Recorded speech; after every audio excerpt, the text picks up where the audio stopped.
அந்த கிராமம் சத்தமில்லாமல் சுவாசித்துக் கொண்டிருந்தது. காலை சூரியன் மெதுவாகவே எழுந்தது போல தோன்றியது. மெல்லிய மஞ்சள் ஒளி பனித்துளி வட்டிய புல்வெளி மீது விழுந்து அந்த நாளுக்கே ஒரு நிம்மதியை கொடுத்தது. அருண் அந்த வீட்டின் வாசலில் அமர்ந்திருந்தான். நகர வாழ்க்கையின் சத்தங்கள் இன்னும் அவன் காதுகளில் ஓயாமல் ஓடிக்கொண்டிருந்தாலும் இந்த கிராமத்தின் அமைதி அவற்றை மெல்ல மெல்ல தணித்துக் கொண்டிருந்தது. கைபேசியின் அறிவிப்புகள், வாகன ஹார்ன், அவசரமான குரல்கள் எல்லாமே இங்கே வந்த பிறகு தூரமாகிவிட்டன. அவனுக்கு இந்த வீடு புதிதல்ல, ஆனால் பல ஆண்டுகளுக்குப் பிறகு திரும்ப வந்தது புதிதாகவே இருந்தது. அம்மாவின் வீடு. அந்த வீட்டின் சுவர் கூட அவனை அடையாளம் கண்டது போல இருந்தது. பழைய சுண்ணாம்பு மணம், மரக்கதவின் கீச்சு, முற்றத்தில் இருந்த நெல்லி மரம் எல்லாமே அவனை பார்த்து மெதுவாக சிரித்தது. அம்மா இல்லாமல் இந்த வீடு அமைதியாக இருந்தது, ஆனால் வெறுமையாக இல்லை. அருண் மெதுவாக எழுந்து முற்றத்தில் நடந்தான். காலடியில் மண்ணின் குளிர்ச்சி அவனை நிமிர வைத்தது. குழந்தை பருவத்தில் இதே முற்றத்தில் ஓடிய நினைவுகள் திடீரென மனதுக்குள் வந்தன. எவ்வளவு வேகமாக வளர்ந்துவிட்டோம் என்று அவன் தன்னிடமே சொன்னான். அவன் கிராமத்து குளத்துக்கு நடந்தான். அந்த குளம் இன்னும் அதே போலவே இருந்தது. நீரில் பிரதிபலித்த வானம், கரையில் இருந்த அரசமரம், குளத்தில் நீந்திக் கொண்டிருந்த தாமரை இலைகள் எதுவும் அவசரப்படவில்லை.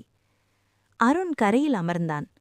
நீரில் விழும் சிறிய அலைகளை பார்த்து கொண்டே இருந்தான். அந்த அலைகள் அவனுக்குள் இருந்த குழப்பங்களையும் மெதுவாக கலைத்தது. நகரத்தில் அவன் வாழ்க்கை முழுக்க ஓட்டமே.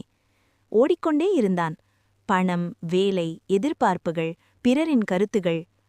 ஆனால் இங்கே யாரும் அவனை தள்ளவில்லை. யாரும் அவனை அவசரப்படுத்தவில்லை. காற்று அவனை தொட்டுச் சென்றது.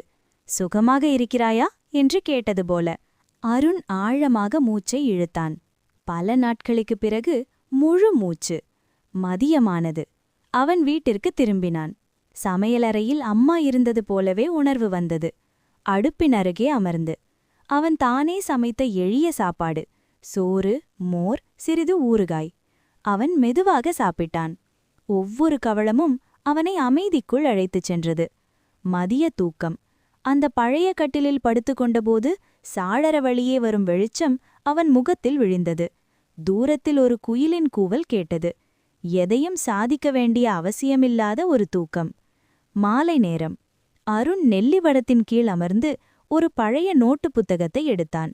அது அவன் அம்மாவின் எழுத்துகள், சிறிய குறிப்புகள். இன்று காற்று அழகாக இருந்தது. மழை வாசனை மனதை தணித்தது. அமைதி ஒரு வரம். அவன் கண்கள் ஈரமானது. அம்மா வாழ்ந்த வாழ்க்கை பெரியதாக இல்லை, ஆனால் அமைதியாக இருந்தது. சூரியன் மெல்ல மறைந்தது. வானம் ஆரஞ்சு, இளஞ்சிவப்பு, ஊதா நிறங்களில் கரைந்தது. கிராமம் மீண்டும் அமைதிக்குள் சென்றது. அருண் நட்சத்திரங்களை பார்த்தான். நகரத்தில் அவன் அவற்றை கவனிக்கவே இல்லை. வாழ்க்கை என்றால் என்ன என்று அவன் யோசித்தான். பெரிய கனவுகளா, அல்லது மனம் அமைதியாக இருக்கும் ஒரு நிமிடமா? அந்த இரவு அவன் நிம்மதியாக உறங்கினான். எந்த கனவும் இல்லை, எந்த கவலையும் இல்லை. காலையில் அவன் முறிவெடுத்தான். அவன் ஓடிக்கொண்டே இருக்க வேண்டிய அவசியமில்லை. சில நேரங்களில் நிற்கவும் கற்றுக்கொள்ள வேண்டும். அந்த கிராமம் அவனுக்கு ஒன்றை சொல்லித் தந்தது. அமைதி என்பது எங்கோ கிடைக்கக்கூடிய ஒன்றல்ல. நாம் மெதுவாக மாறும்போது அது நம்முள் பிறக்கிறது.